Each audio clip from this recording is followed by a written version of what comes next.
26,000 professional soldiers against only 500 knights.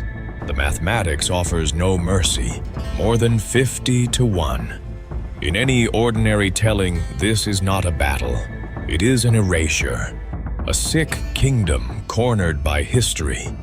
A dying king trapped between invading armies abroad and poisonous ambition at home. Yet, on a dusty field called Montgisard, the arithmetic failed. It failed because war is never just numbers. It is timing. It is discipline. It is arrogance. It is the one commander who relaxes too soon, and the one commander who knows he is already living on borrowed time. In the autumn of 1177, the strongest Muslim ruler in the East, Saladin marched west with the largest army the Kingdom of Jerusalem had seen in a generation. In his path stood not a veteran monarch at the height of strength, but a boy king only 16 years old, his body already being eaten alive by leprosy. Many men in his own court looked at him and saw a temporary inconvenience, a sick child, a cursed ruler, a king who could not even properly feel the sword hilt in his own right hand. But beneath the deadened flesh, Baldwin IV carried something much harder to break than bone. He had clarity. He had defiance. He had the kind of mind that understands a terrible truth. When your enemy thinks you are finished, that is the one moment he may become vulnerable enough to kill. Montgisard is remembered as a miracle, but miracles are usually what frightened survivors call events they failed to understand. This one had very human causes. A careless conqueror, a desperate kingdom, and a dying king who refused to sit behind walls and wait for history to bury him. The year is 1177. Saladin has already done what few men in his age could even imagine. He has united Egypt and Syria under one banner. He has taken fragmented Muslim power and forced it into shape. His dominion stretches from the Nile toward the Tigris. His name carries both legitimacy and momentum. He is not merely a warlord. He is a builder of empire. Yet for all that success, one insult remains standing in the middle of his map.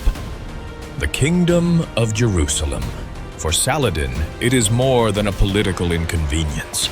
It is a wound to be closed, a religious and strategic affront that cannot be allowed permanent existence. And now, for the first time in years, the timing appears perfect. King Amalric is dead. The throne has passed to his son Baldwin, a child, worse, a leper. In the cruel language of medieval politics, disease is not only physical weakness, it is interpreted as judgment, contamination, a body marked by God. Many at court expect Baldwin to die soon enough that serious politics can simply be delayed until his flesh finishes what fate has started. They mistake mortality for passivity. That is their first error. Baldwin knows what men say about him. He knows what they see, the bandaged feet, the numb hand, the lesions creeping across the face, the terrible slow theft of sensation. But he also knows something they do not. A body can decay while a will hardens. While counselors whisper caution and nobles weigh succession, Saladin gathers 26,000 men and crosses the desert. Elite Mamluks, light cavalry, Syrian infantry, a full war machine moving west with confidence bordering on inevitability. The border fortresses are ignored. Gaza is bypassed. Saladin aims straight for Ascalon, the last great shield before the open road to Jerusalem. It is a sound plan. Strike fast, go deep, Force panic, take the holy city before the Christians can organize. Most kings in Baldwin's position would have remained in Jerusalem, surrounded by relics and priests, waiting for walls to do what their bodies could no longer do. Baldwin chooses the opposite. He gathers everything he can. 500 knights, perhaps 3,000 foot soldiers. Not enough to win a conventional war, not even close. But enough, if led correctly, to still matter for one more violent hour.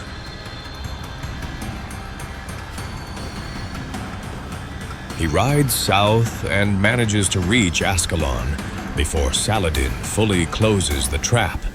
To his own counselors, this looks like madness. Better to stay in Jerusalem, they might have argued. Better to preserve the capital. Better to let the fortresses absorb the blow. Instead, the king has ridden into a city now threatened by 26,000 men. Ascalon's walls are strong, but stone does not change proportion. Behind those walls, Baldwin appears trapped. Saladin arrives, studies the situation, and decides the war is already over.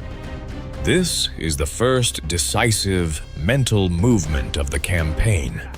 The Sultan sees the leper king and the elite mounted force of Jerusalem pinned inside one place. From his point of view, the best enemy force in the kingdom is now bottled and neutralized. So he does what victorious men too often do. Before victory is complete, he relaxes the system. He leaves a force to watch Ascalon and advances with the main army toward Jerusalem, believing the holy city nearly defenseless and the enemy too frightened or too trapped to matter. That decision is the hinge of Montgisard. Saladin does not lose because he is weak. He loses because he is temporarily too sure. Armies at the moment they believe the campaign is already won become something softer than armies. They turn into moving appetites. Discipline loosens. Units separate. Men begin thinking about plunder, not formation. Villages are looted. Columns stretch. Communication thins. The sword stops behaving like a sword and begins behaving like scattered metal. Inside Ascalon, Baldwin watches the dust of that movement splitting apart across the landscape. Others around him still see only danger. He sees an opening, a narrow one, fragile enough to close in minutes, but real. Near him stands Renaud of Chatillon, violent, reckless, tactically dangerous in his own right. Between the king's resolve and Renaud's appetite for audacity, a decision forms that most sane commanders would reject instantly. The gates will not open for surrender. They will open for attack. At dawn on November 25th, Ascalon bursts open. The detachment left to contain the city has no time to properly form. They expected resignation, maybe negotiation, not eruption. Baldwin's force hits them fast and kills the screen before warning can properly travel. Now the kingdom's entire remaining striking force is suddenly loose behind enemy calculations. What follows is not a march toward safety. It is a hunt toward a much larger prey. Baldwin rides north, following the trail of destruction left by Saladin's own army. The image at the head of that movement becomes one of the most powerful in Crusader memory. A 16-year-old king, body failing. Face partially hidden right hand, numbed left hand, working where it must, riding anyway. The true cross travels with him, transforming military necessity into sacred theater. Men do not only think they are charging for land now, they think they are charging under divine witness. This matters. Morale is not decoration. It changes speed, cohesion, and willingness to continue when reason tells a soldier to turn. Meanwhile, Saladin is near Montgisard, his forces dispersed around Ramla and the surrounding countryside, looting grazing horses, stacking spoil. The camp spread too wide and too loosely to instantly convert back into battle order. His scouts have told him Baldwin is trapped. He believes it. That belief is now more dangerous than any Christian lance. Baldwin's scouts return with astonishing news. The enemy camp is exposed. Horses are grazing. Weapons are not in hand. Units are not properly linked. The great Muslim field army is present physically, but not present mentally. It is there as a mass, not as a ready weapon. Baldwin has minutes, perhaps less, to choose. Delay means death. Harassment means nothing. The only possible method is total shock. He rides forward, then stops. There in the sand, he kneels before the true cross and asks not for survival, but for victory or an honorable death. His men watch him. This is crucial. Had a healthy king done it, it might still have seemed dramatic. Coming from a body already marked by decay, it becomes something else. Not theater, witness.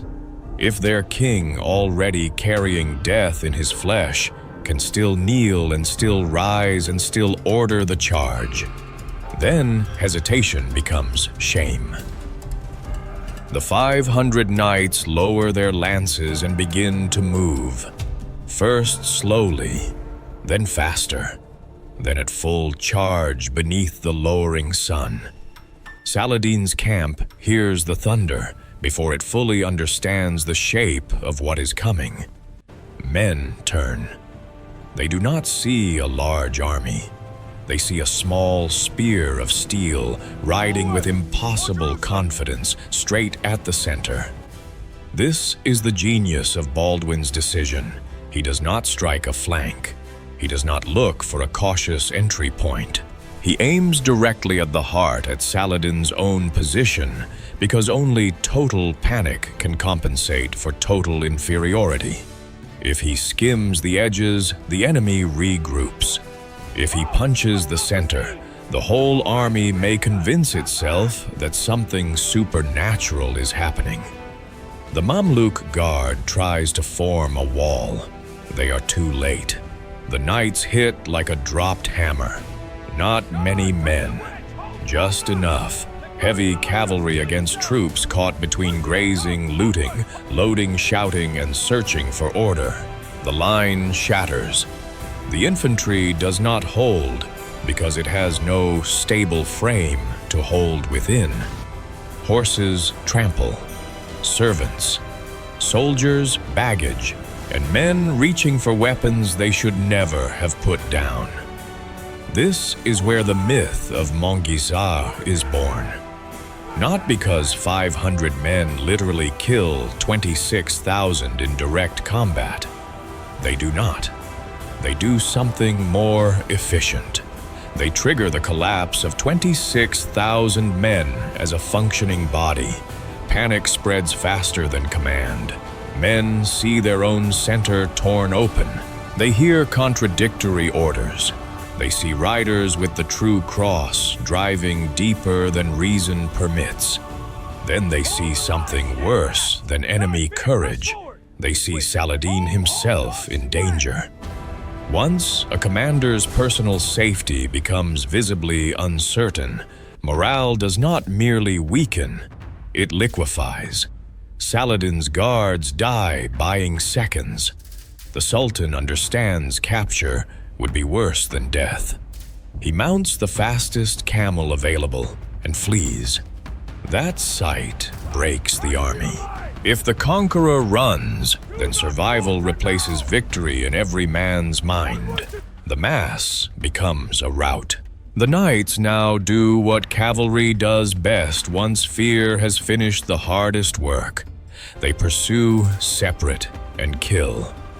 Baldwin's 3,000 accompanying foot soldiers arrive not to fight an intact enemy, but to deepen catastrophe. Men already running are easier to destroy than men still deciding whether to stand. The desert magnifies chaos. Units do not reform. They scatter, trample one another, drown in streams, die under pursuit, throw away loot and weapons alike. Renaud of Chatillon, who loves violence more than prudence, now finds the exact environment his nature was born for. There will be no mercy, no deliberate prisoner economy, no soft ending. Saladin rides without looking back, crossing the Sinai with only a handful around him. What had begun as the largest offensive force in the region has been broken so badly that of the 26,000 who crossed into the kingdom, fewer than 3,000 may have made it back to Egypt. 90% annihilated or lost. On the field, Baldwin wins the kind of victory history often refuses to grant men who need it most. Not a surviving defeat, not a noble stand, a real crushing success. And he does it at 16, wrapped in bandages, leading from the front, while the disease already writes its slow sentence inside him.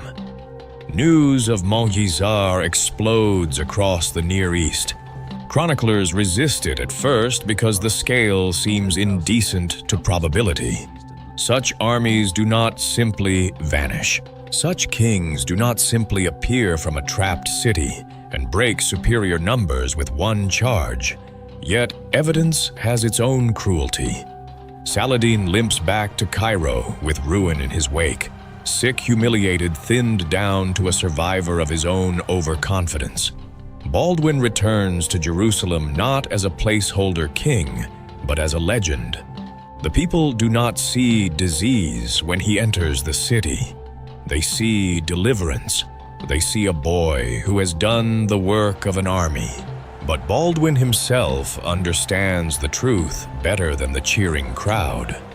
Montgisard is not proof that the kingdom is safe.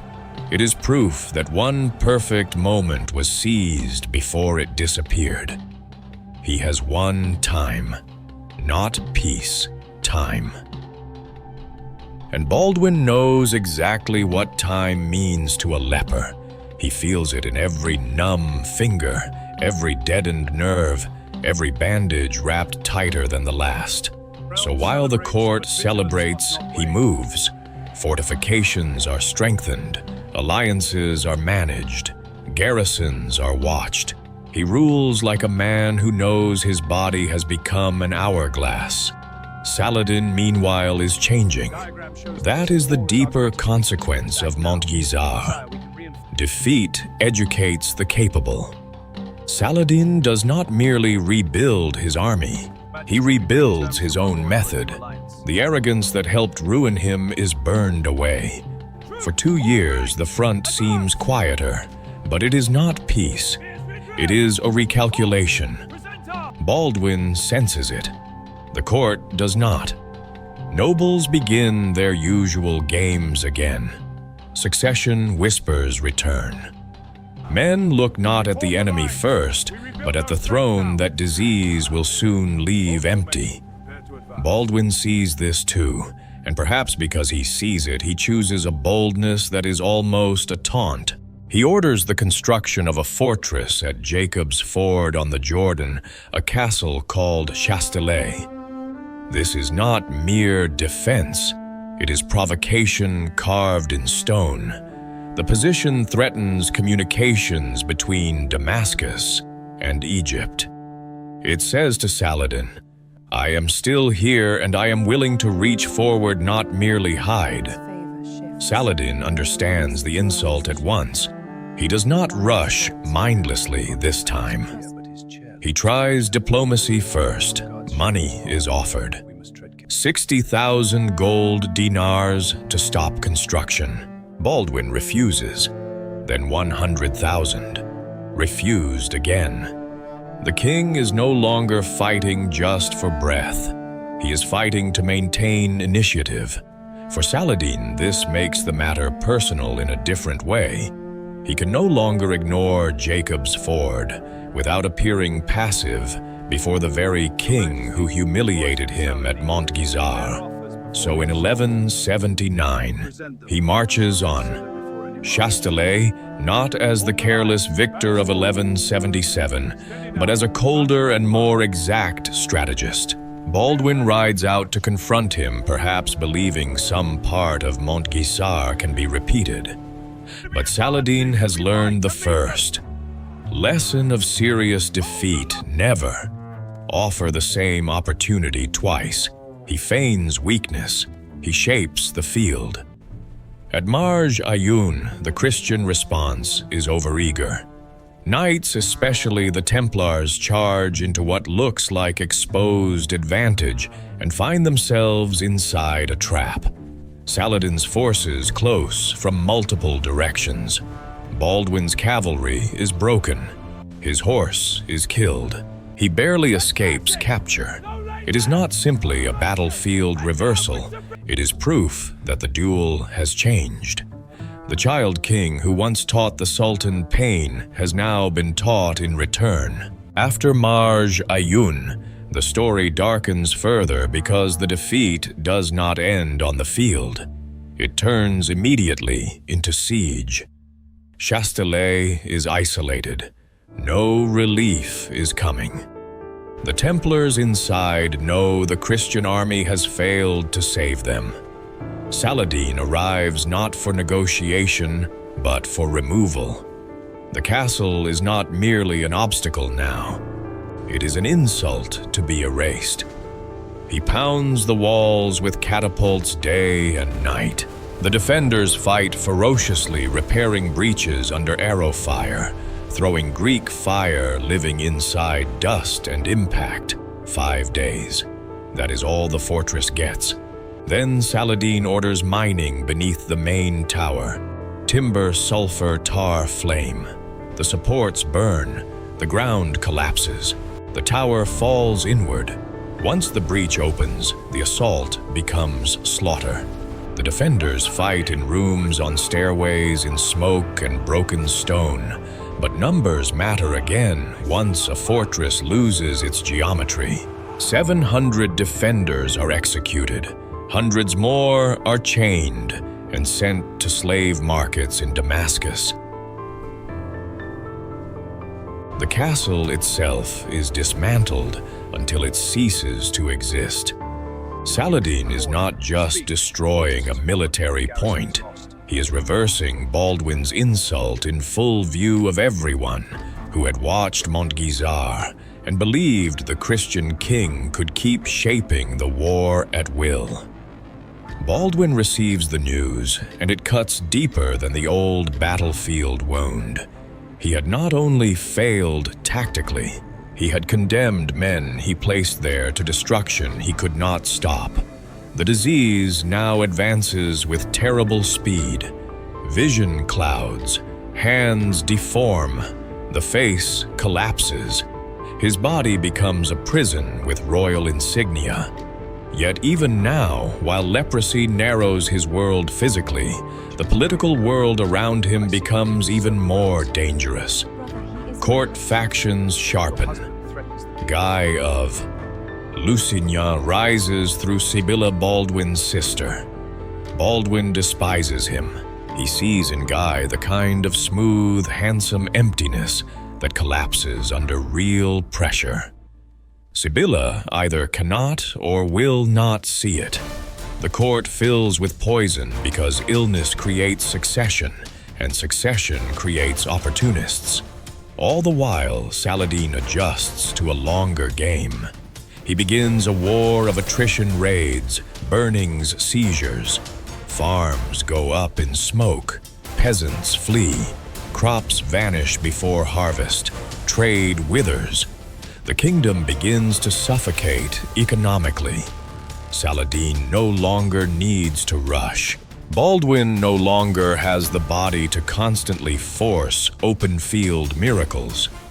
Then Reynald of Chatillon, useful once at Montgisard and dangerous forever after, does what men like him always do in weakened states. He mistakes the king's suffering for permission. He violates truce, attacks caravans, and finally hits one too important to ignore. A rich convoy traveling between Cairo and Damascus, perhaps even carrying members of Saladin's own family. Baldwin is trapped politically. He knows Reynald is guilty. He knows the act is incendiary. Yet handing over one of his most powerful lords would advertise weakness at the worst possible time. Compensation is offered. Saladin does not want compensation. He wants order. He wants insult answered. He swears that Reynald will die by his own hand and begins gathering the largest army yet. By this sword it is fixed. We march. The siege of Kerak becomes the next great test, and by then Baldwin is scarcely a functioning human body. He lies almost blind, almost paralyzed, a skeleton under sores more wound than king. Saladin's army arrives before Kerak like a closing age. Panic fills the court. This should be the moment a rational regime names a regent, negotiates, or prepares for capitulation.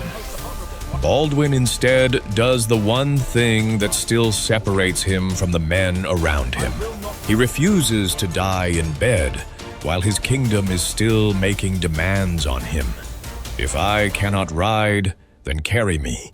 That order is more powerful than it sounds.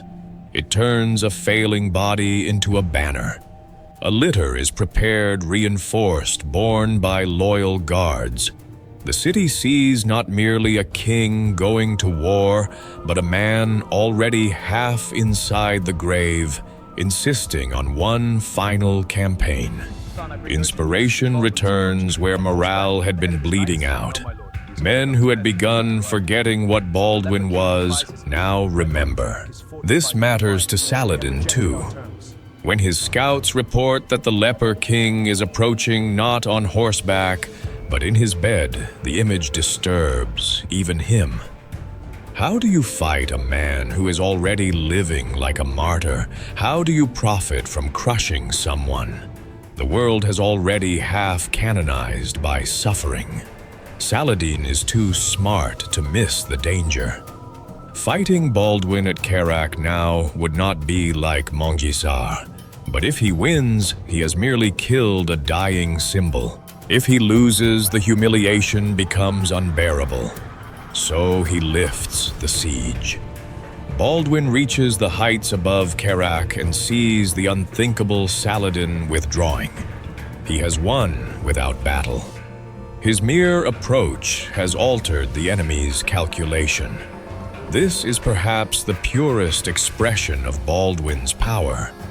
Not physical force, moral and reputational force compressed into presence. Yet it is also his last triumph. The journey destroys what little of him remained. Back in Jerusalem, Baldwin understands the end is near. He uses what is left of his authority for one final political labor, keeping the kingdom out of the hands of fools. He strips Guy of Lusignan of effective power and tries to route the succession through his young nephew Baldwin V, a child king who can at least delay disaster. In March 1185, Baldwin IV dies at 24 after 11 years on the throne, having spent most of his reign fighting both Saladin and his own dissolving flesh. Even Saladin pauses in respect. He knows the real opponent is gone now. Baldwin's plan collapses quickly. The child king dies within a year. Sibylla and Guy seize the throne. Baldwin's warnings come due at once. Guy restores Reynald's freedom of action. Reynald attacks again this time, striking a caravan so important that rumor says Saladin's own sister traveled with it. Now the last restraint disappears. Jihad is called in full. The war of maneuver becomes the war of destruction. In 1187, at the Horns of Hattin, Guy leads the kingdom's field army into heat thirst, bad judgment, and Saladin's mature tactical mastery. The Christian army is trapped away from water ringed by fire, and arrows suffocating under July sun. This is not Montgisard, not Chastelet, not Kerak. This is execution. The army is annihilated. The true cross that rode with Baldwin in 1177 is captured. Guy is taken. Reynaud is dragged before Saladin, and the oath made years earlier is finally paid in blood. Saladin personally kills him. Then the road to Jerusalem opens. The city falls weeks later. All the time, Baldwin purchased all the victories extracted from a body collapsing by the day. All of it unravels under men too small to inherit what he held together. That is the true tragedy of Baldwin IV. Not simply that he died young, or in pain, or in constant war. It is that he proved greatness in a kingdom structurally incapable of preserving it after him. Montgisard was real. Kerak was real. The will that rode in a litter and made an army retreat was real. So was the rot around him. Saladin did not ultimately defeat Baldwin at the height of Baldwin's power. He outlasted him. He waited for mediocrity to take the throne. That is why Montgisard still matters. Not as a fairy tale about miracle odds, but as the sharpest possible study in what concentrated will can do inside a very small window. Baldwin did not defeat 26,000 men because heaven suspended logic for him. He defeated them because Saladin's certainty broke discipline at exactly the wrong moment, because Baldwin saw the opening before it closed, and because his men believed enough in the dying king at their head to turn a charge into contagion. Saladin learned from that defeat. Baldwin never had the luxury of learning slowly. Every year, his body took another piece of him away. Yet he ruled, fought, and saw more clearly than men much healthier and much older. In the end, the leper king did not lose because he lacked courage or intelligence or endurance. He lost because no human being, however fierce, can remain permanently on a throne that is already being sawed apart beneath him. Saladin got Jerusalem in the end. History remembers that. But history also remembers the afternoon when the most powerful ruler in the East watched 500 knights ride out of the sun and felt certainty leave him. And that memory matters because it tells us something uncomfortable and true. Sometimes the most dangerous man on a battlefield is not the strongest one, not the healthiest one, not even the one with the bigger army. Sometimes it is the man who already knows he is dying and therefore has nothing left to save except the kingdom behind him.